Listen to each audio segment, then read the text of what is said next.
Hi guys, मेरा नाम अजय शरावत है। आप सभी लोग जानते हैं कि हमारे कंट्री में 500 और 1000 के नोट बैन कर दिए गए। 8 नवंबर को मोदी जी के खुद के भाषण के बाद जब ये नोट बैन हो गए तो मैं वेट कर रहा था कि कुछ लोग नई नई तरह की थ्योरीज निकालेंगे, बिकॉज पहली बार करप्शन को खत्म करने के लिए एक पहली बार ऐसा प्राइम मिनिस्टर आया जिसने इतना सख्त स्टेप लिया है।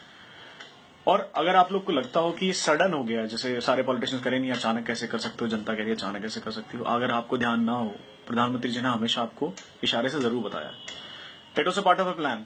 ये कभी भी आपके लिए अचानक नहीं था। आपके आधार कार्ड बनाना अचानक नहीं हुआ। आधार कार्ड के बाद जनधन योजना चलाना, जिसमें आपके बैंक अकाउंट खोले गए, आपकी चीजों को पेपरलेस किया गया, वो अचानक नहीं हुआ। सब्सिडीज के पैसे अकाउंट्स में जाना, एलपीजी के सब्सिडी के पैसे अकाउंट्स में जाना, वो अचानक नहीं हुआ। एग्रीकल्चर की सब्सिडी के पैसे अकाउंट्स में जाना, वो अचानक नहीं हुआ। It was a part of a plan. पहले आधार कार्ड, फिर जनधन, फिर आपकी जनधन के बाद आपके सब्सिडीज को भेजना, आपको पहले बैंकिंग से कनेक्ट किया गया। लेकिन फिर भी बिकॉज मेरा कंट्री कभी से आलसपने में जूझता रहा है, तो बहुत सारे मेरे महानुभावों ने, बहुत सारे लाखों लोगों ने बैंक अकाउंट तब भी नहीं खुलवाए। 1 रुपए की कॉस्ट पर बैंक अकाउंट खुल रहा था, लेकिन लोगों ने बैंक अकाउंट तब भी नहीं खुलवाए। बार बार बोलते बोलते मोदी जी थक गए, आधार कार्ड बनवा लो, जनधन योजना के तहत बैंक अकाउंट खुलवा लो, खुलवा लो, खुलवा लो, कोई सुनने को तैयार नहीं था।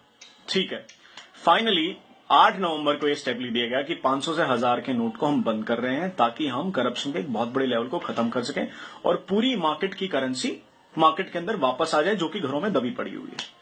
अगर आपने देखा हो, लोग कह रहे हैं कि अभी कि भाई इससे करप्शन पर कोई फर्क नहीं पड़ेगा, खासकर मेरे माननीय योग पुरुष केजरीवाल जी। सही बता रहा हूं केजरीवाल जी, अगर ये डेमोक्रेसी और कानून ने हमारे हाथ नहीं बांधे होते ना, सच में हम आपका मार मार के मोर बना देते। मतलब सोचो, इतना फ्रस्ट्रेटेड हो गए हम लोग एज ए यंगस्टर, आपको देखते देखते, आपकी बातों को सुनते सुनते। इतने घटिया ख्यालात हैं आपके। एक छोले भटूरे वाला ना दिल्ली में आपसे ज्यादा समझदारी की बात कर सकता है।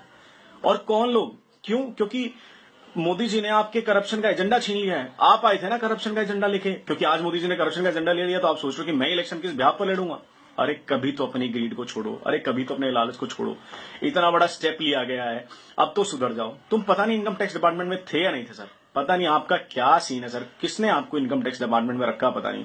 और कौन कहता है कि आप दिल्ली के मुख्यमंत्री हो यार, बस हम आपसे ही दुखी हो गए हैं। मतलब ऐसे ऐसे स्टेटमेंट। अच्छा देखो, करप्शन के केस से कौन कौन बौखलाया। अरविंद केजरीवाल जेन्युइन था, राहुल गांधी जेन्युइन है भाई, जिंदगी भर परिवार ने घोटाला ही तो किया और क्या किया है। कौन कौन अगेंस्ट खड़े हैं? मुलायम सिंह यादव मुलायम सिंह यादव को आप ऑनेस्ट लीडर मानते हो? लालू प्रसाद यादव, उसका जो फॉर्डर घोटाले में तो खुद जेल से छूटा, उसको आप ऑनेस्ट लीडर मानते हो? मायावती, नोटों की माला पहनने वाली ऐसे लीडर। ऑपोजिशन में कौन कौन है? ममता बनर्जी, जिसने खुद कलकत्ता का भट्टा बटा दिया। एक बार ये देखो कि कौन लोग अपोज कर रहे हैं इस डिसीजन को।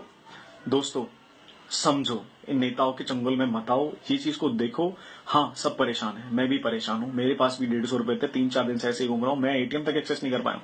कहीं ना कहीं तक 130 करोड़ को देश को मैनेज करने के लिए मैनेजमेंट उतनी ज्यादा नहीं थी बैंक के पास। लेकिन हाँ, अभी बैंक ने कुछ मेजर स्टेप लिए हैं, जिसके तहत उन्होंने मोबाइल बैंक चलाने के लिए कहा है, मोबाइल एटीएम चलाने के लिए कहा है। मतलब आपके गांव में, आपके आसपास में अगर 6 एटीएम थे, अब मोबाइल एटीएम के थ्रू 10 वैन और खड़ी हो जाएंगी, तो आपके पास वहां 10-12 एटीएम और एक्स्ट्रा होंगे और बैंक भी शुरू हो जाएंगे। आप थोड़ा सा साहस रखो। और जितने भी लोग समझ रहे हो ना करप्शन सिर्फ नेता के पास है या किसके पास है, सोचो कर नेता के पास पैसा आता कहां से है? नेता को पैसा देने वाले हैं कौन? बिजनेसमैन, वेंडर्स, ट्रेडर्स, ये परचून की दुकान चलाने वाले, जितने भी जहां पे बैठे हैं, चांदनी चौक चलाने वाले। मेरा पूरा दिल्ली जानता है कि कैश पर मार्केट कैसे चलती है। आज भी दिल्ली में कितने % दुकानें हैं जो आपको बिल देती हैं? कोई बिल नहीं देता आपको। इस बात को समझो। इतने ज्यादा लोगों का पैसा मार्केट में आया जो होल्ड करके बैठे थे। आप जो लोग कह रहे हैं ना कि ये लाइनें बहुत लंबी लंबी हैं, बाहर लाइनें बहुत लंबी लंबी हैं, मैं आपको कुछ कुछ चीजें बता देता हूँ लाइनें क्यों लंबी है। इनमें से आधे से ज्यादा लोग वो हैं जिनके फैक्ट्री ऑनर्स ने अपनी लेबर को छुट्टी देके, पैसे देके भेजा कि जाओ डिपॉजिट करा के लाओ और कैश एक्सचेंज करा के लाओ, ताकि वो अपने ब्लैक का व्हाइट कर सकें। इनमें से ज्यादा पॉपुलेशन वो जो उस पैसे को रिपीट कर रहे हैं। हमारे जैसे लोग हैं, 4.5 से 5% के सैलरी लोग हैं जो सिर्फ तनख्वाह में से अपना टैक्स कटाते थे। बाकी तो टैक्स का पैसा ही खा रहे थे। रोज टैक्स बचाओ, ये टैक्स ही नहीं भरते। डॉक्टर हैं, कितने इंडिपेंडेंट क्लिनिक्स हैं, कितनी इंडिपेंडेंट शॉप हैं, ट्रेडर्स हैं, चांदनी चौक है, भगीरथ पैलेस है, मार्केट है, जहां सिर्फ कच्चे काम होता है। मैं खुले में बता रहा हूं, सिर्फ कच्चे का काम होता है, जहां पे कहा जाता है भाई साहब कच्चे में डील करेंगे, ये ना आपको कभी बिल देंगे।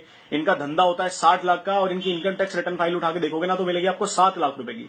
तो सोच के देखो, क्यों सैलरीड आदमी, एक सैलरी वाला आदमी ही सारे भारत का टैक्स क्यों भरेगा? ये बिजनेसमैन कहां जाएंगे? ट्रेडर्स कहां जाएंगे? ये कौन भरेगा इनका टैक्स? ये क्या मक्खन मलाई खाने के लिए बैठे हुए क्या? और इन्हीं के ऊपर लगाम लगाने के लिए मोदी जी ने स्टेप लिया है और ये बहुत ही कमेंडेबल स्टेप है, ये फ्यूचर का स्टेप है, ये इंफ्रास्ट्रक्चर का स्टेप है।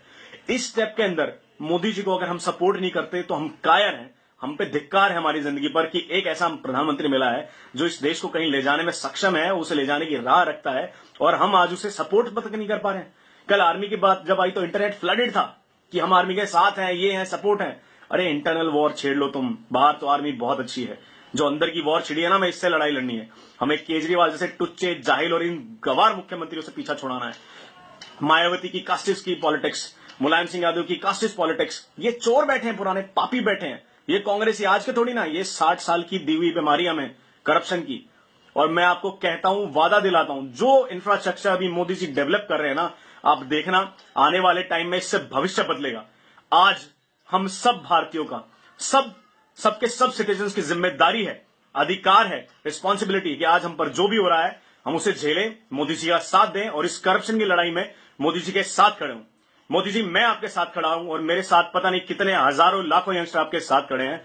अगर कोई इसके खिलाफ लड़ेगा तो हम उसके खिलाफ भी लड़ेंगे, लेकिन ये करप्शन की लड़ाई अब जारी रहेगी।